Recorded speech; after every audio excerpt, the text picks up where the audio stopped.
Speckers Roman or Monster Alliance, it's me, Speckers. In this video, I am turning the 7 Deadly Sins anime characters into animals. This is a pretty interesting idea, and it came out pretty well, to be honest. Since I already did Meliodas as a dragon a few days ago, I couldn't do that again, so I made him into a Komodo dragon. Then for Diane, I made her just a rattlesnake, just a smaller snake. Then I turned Bon into a actual fox and gave it little arms, which are going to be in the lore as things they can use to steal other things from other people. But then King is a bear, and the next one was Gother as an actual goat. Then I turned Merlin into a boar. Then I finally turned Escanor into a lion. Now, roll intro, let's get into this video. Let's go.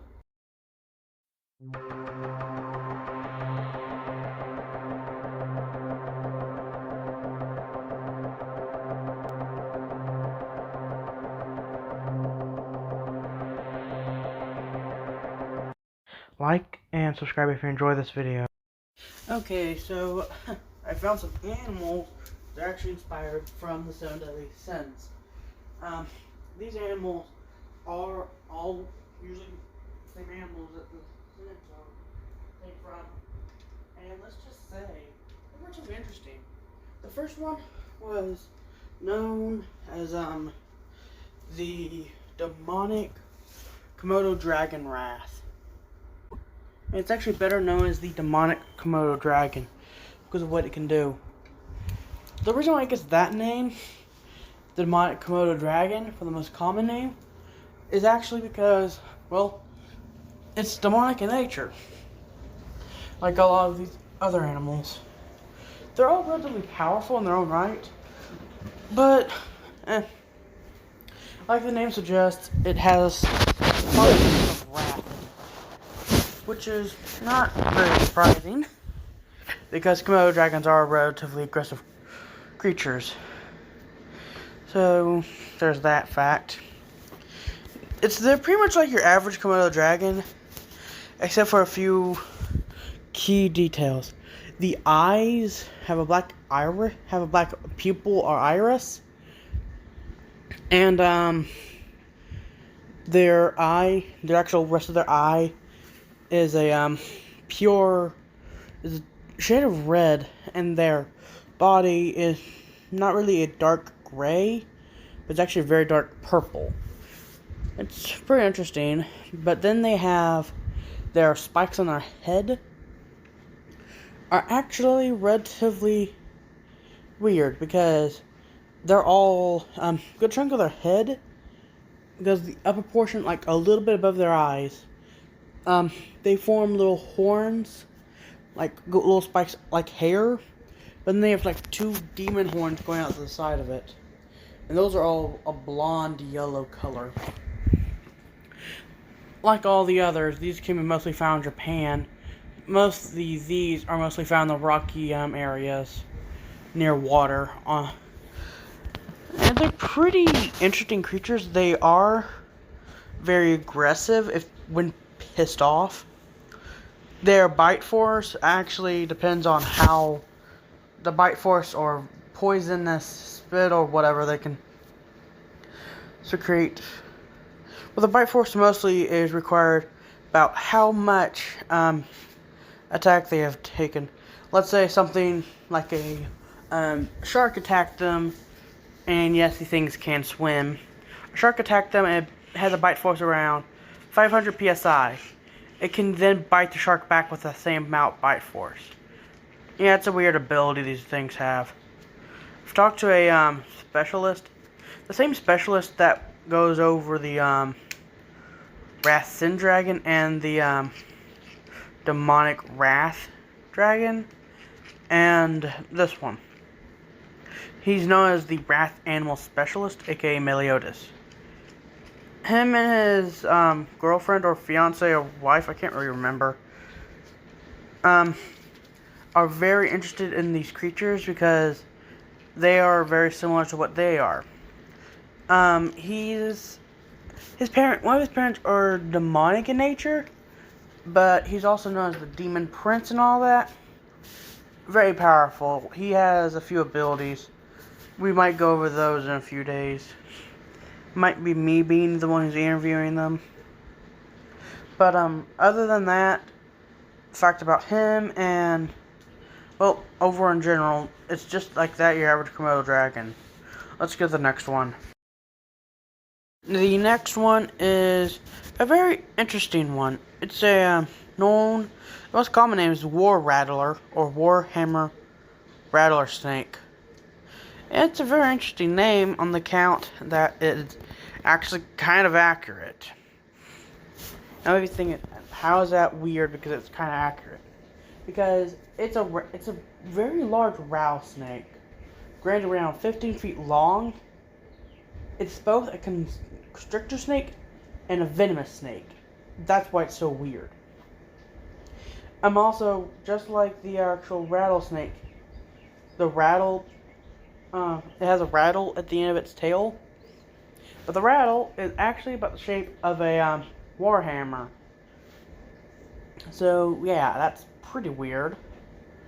It's pretty much the same shape as the a dragon that has the same thing.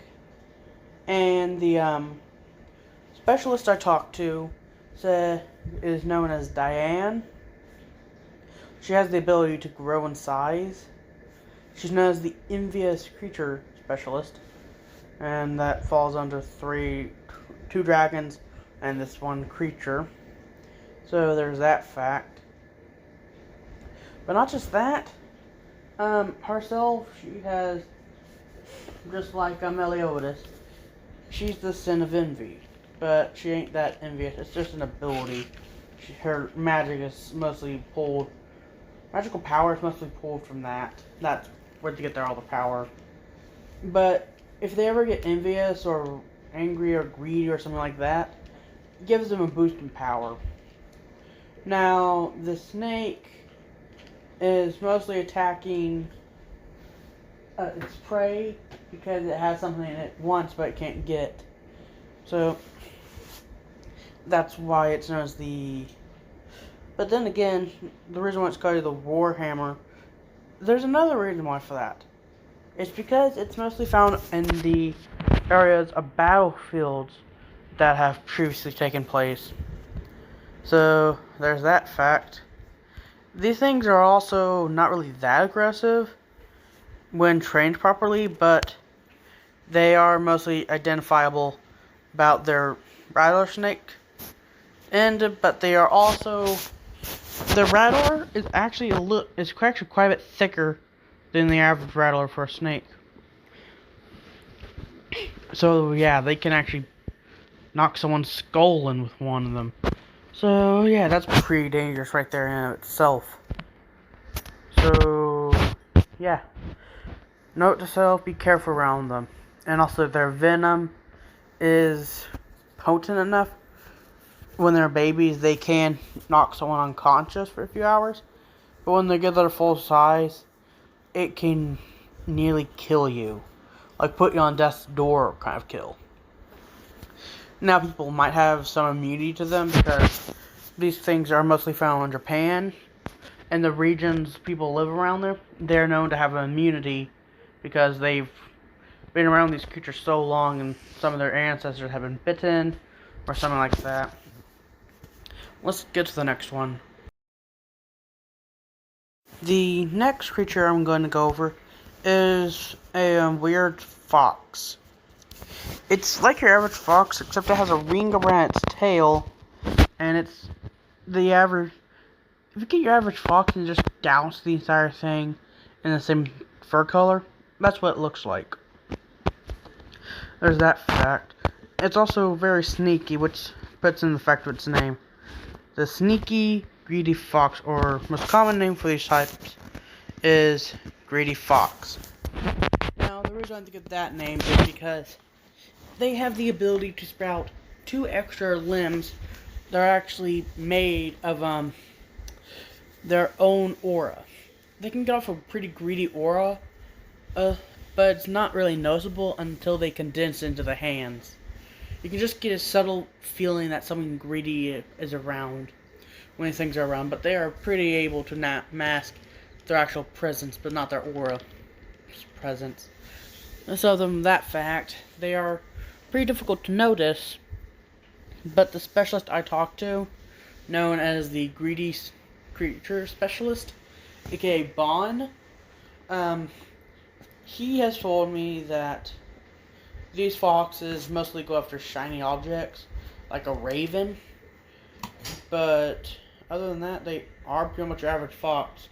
They just have a creepy grin and all. And I've done my own research, my brother has helped. They actually have magical glands in them that are like right on the side of them where the actual arms come out of. But matter of fact, these go like nearly 2 or like a foot away from the actual 1 to 6 inches away on each side from the actual spine and on each side. And they go all from about 2 inches away from the actual back leg and front leg, and that right there is the entire area they take up. So yeah, they can, but it can only sprout 2 at a time. But the older ones can actually sprout more, up to 4. So yeah, these things are relatively sneaky and relatively greedy, but they are mostly just very playful, cute foxes. If you just get one and train it correctly, you're going to have to get over their creepy phase, but other than that, they're relatively playful. Now, they are a very skinny and long fox, and because of that, they helps them with their namesake. So, yeah, and these things mostly live to be around 200 years old, so, yeah, they can be relatively old, especially like regular fox standards. Let's go to the next one. The next creature I'm going to go over is a bear, which is weird because I've never really gone over a bear. These bears have retractable claws, for the record, so there's that fact. But they mostly have the claws out. And they have a very long tail with an odd protrusion at the end. But I'll get to more on that in a second. That is actually because of part of the name. This Lawful long spear-tailed bear, or slothful bear is the most common name. They're pretty much like your average brown bear, except they have a lighter fur coat. Lighter color anyways. And they're actually relatively lazy and friendly. But you come across a mama and their cubs, it's going to have the wrath of twice as the average one. So yeah, these things can get pretty aggressive when kind of ticked off.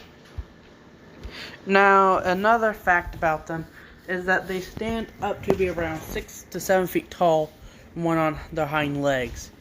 Their personal favorite food is more or less anything they can find in the wild. They are omnivores like your average bear. But it's weird because Japan doesn't really have any bears. So there's no clue how these bears got there.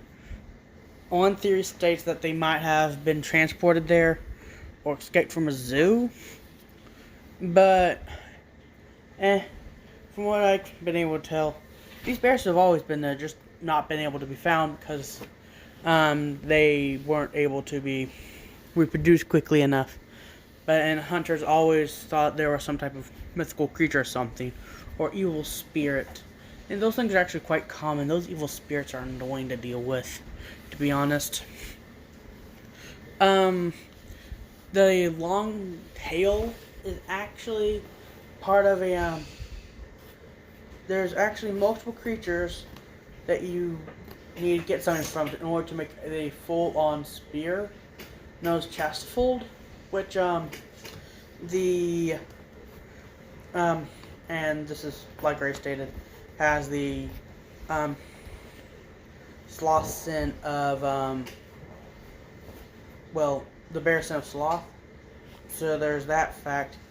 But Chastifold is a spear of legend. The crystals from the one my brother went over can be used to make part of it, and also make a crystal version of it, but it's not as powerful. And the sloth creature specialist known as King has actually been able to make one of them, but he says it's a ritual I don't want to talk about, and I prefer not to. My brother is trying to coax him into telling because my brother just has a knack for finding powerful weapons. Let's get to the next one. The next creature I'm going to go over is a really weird goat. It has known as the Lustful lingerie-coated goat, or Lustful Goat for short. It's very similar to the Lustful Dragonette, on the count that it has lingerie-like patterns. But those patterns on the dragon were actual scales that were thicker, and this is just fur. It, weirdly enough, is actually it's used to make lingerie, which is quite weird. They are relatively common creatures, but the older ones are relatively powerful because of an ability that they can excrete a weird aroma, but their skin is also thicker to the point it's pretty much armor. It's like it has the wool from them is not really wool, but their fur when shaven can be woven. Is like biological metal. It can make some pretty nice armor, but it's very expensive and rare because the older they get, the more high up in mountains they go, and they're usually hunted before then. But people have been slowly but surely been able to domesticate them and keep them alive long enough, and also accelerating their growth speed to the point they can get the armor faster. But it takes about a year for at least get the armor-like texture back, but then another 5 years until the actual thing is fully grown has its hair fully grown back. So yeah, it's pretty difficult to get the armor. And these goats can usually range around 500 to 600 years old around then. So there's that. But when people have been able to short it down to around 50 years, so yeah, it takes a while. But when you can, there's over 100 and there's over 100 people that have these, and there's over 100 of these goats out there. So you can say that a lot of people have these goats and are able to help make the armor. The armor is usually only like one goat to make the full set. But to make the best armor quality, you need at least 2 goats, the full thing, the full goat fur, to make some pretty nice armor. I personally have seen the armor, and I've tested it out. Never really bought it. I'm thinking about buying it because of how good it is, and they do dye it to make whatever color you want. And those common colors of dark purple and gold combination looks pretty nice. And the Lustful creature specialist I talked to told me all this information. He's known as Go-Through. Looks like a girl, but he's a dude. Let's go to the next one. The next creature we're going to go over is a creature known as the Gluttonous magical boar. These boars get their name from the fact that they have a ball going around them that acts like an extra mouth. These things are known to have quite a voracious appetite and a very fast, I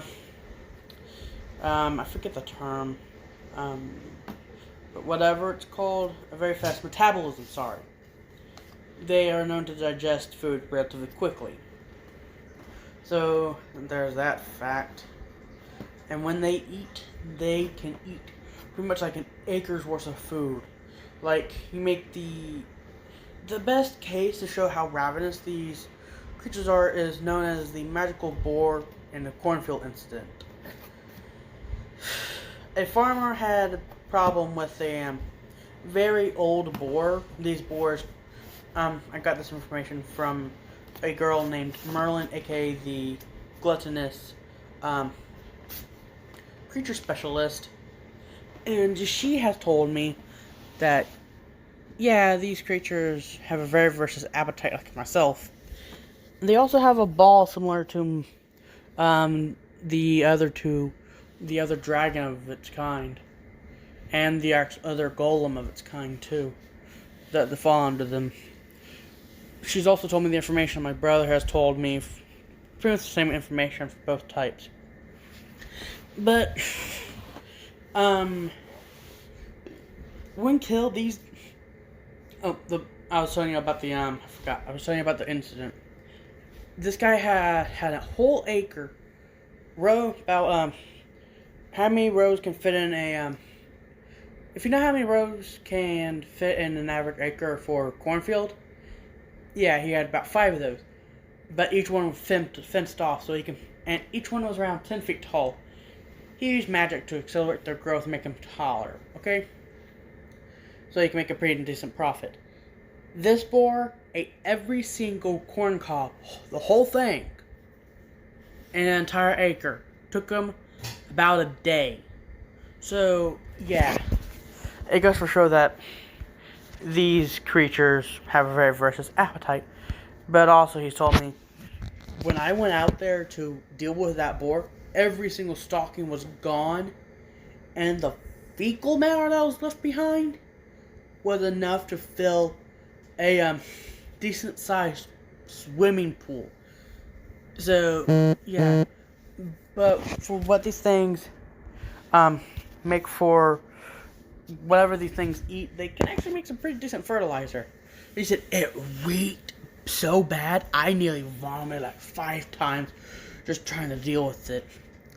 But since it's infused with magic, it accelerates growth and all that. So it's a pretty sought after material. He used it, he's actually making quite a decent fortune right now. He's also expanded his plots to around, I'm going to say, closer to 100 acres now. So yeah, the stuff is pretty nasty, but pretty powerful too.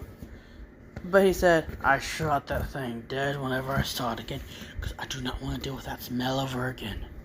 So, funny story. Tells you, and yes, the magical ball is mostly around its mouth area, but it can be anywhere else, orbiting its body at all times, and it's mostly used as a second mouth, but whenever it's threatened, it is used as a way to shut off magical blasts. And they do have tusks, so yeah, those things are virtually sharp. Let's get to the next one. The final one we're going over today is a lion. The creature name of these lions is known simply as Prideful Cruel Sun Lion. Like the name suggests, they have the ability to make a little cruel sun, which is a very powerful magical ability and very difficult to do. They mostly have this flying around their body, and I've tested the temperature. It's about half the heat as the core of the sun. But the only reason why it doesn't scorch the area around it is because of a little magical field around it. So, there's that. And this lion, must have a very high heat resistance because of how hot it is. The core of the sun can get around 27,000 degrees Fahrenheit. So that means, and I said around half, so it can go around, more correctly, if my math is correct, 13 and a half thousand degrees Fahrenheit. So yeah, it's hot. It should scorch the area around it too. Pretty much a deserted wasteland type of hotness. My brother told me that he's able to do this spell, but it takes quite a bit out of him. So there's that fact, he barely uses it. But this lion is a hunter, and it eats cooked meat. It's known to kill its prey and then use the fire blast from the cruel sun it can conjure to actually cook the meat. But when threatened, it shoots a massive fire attack toward its opponent. And these things, I think, are actually relatively sapient, relatively intelligent, and they think very highly of themselves from the ones we've been able to study in captivity. But other than that, they are just your average lion. They do live in packs, but there's actually multiple males in there. They, like the other ones of these kind, the Prideful animal specialist told me about. His name is Escanor. He told me that these things think very highly of themselves, but also their own kind. They think they're about as intelligent as humans, but in reality they're not even as close to as intelligent as us. They also have a noticeably longer tail than your average lion. And he's actually accurate about that fact. They are also sometimes have a little cruel sun in their mouth, from what I've been able to witness. That was around 200-year-old one. And he told me, I've been studying these things for a few hundred years. And yes, I'm freaking old. These things can live to be around 500 years. But around 200 years old, they get a little cruel sun in their mouth they can shoot a fire burst from. And their cruel sun that floats around their body, but mostly around their tail, is a lot more powerful around this age. So that's all the animals I have for today. Well, that's all the time I got for today's video. Until next time, subscribe to your respected or the most alliance. Goodbye and peace out, everyone.